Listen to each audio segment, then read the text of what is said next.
मेरे पास एक नर्स का नाम है, हम शुरुआत वहीं से करते हैं। क्या नर्स हमें वो मालूमात दे पाएगी जो हम चाहते हैं? मैं चाहूंगा कि आपकी बहन भी हमारी मदद करे इसमें। इस केस में उनका भी अहम किरदार है। जनान मेरी कभी भी मदद नहीं करेगी, हत्ता कि अगर उसे मालूम हुआ तो उसे हार्ट अटैक आ जाएगा। सादिया साहिबा, फिक्र न करें, आपका राज इसी दफ्तर तक रहेगा।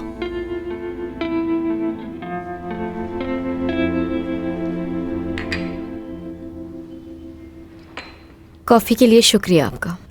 शुक्र की कोई बात नहीं, सिर्फ कॉफ़ी तो है। दरअसल आप बहुत समझते हैं मुझे, इसलिए आपका शुक्रिया अदा करना चाहती हूँ। बात सुनो अली,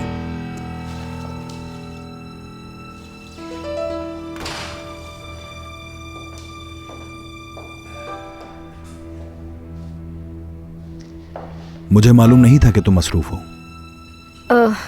मैं बस निकल ही रही थी।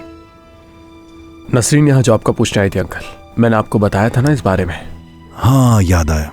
अच्छा तो ऐसा है, अली ने तुम्हें बता दिया होगा कि मैं क्यों इजाजत नहीं दे रहा। हाँ, मुझे बताया है।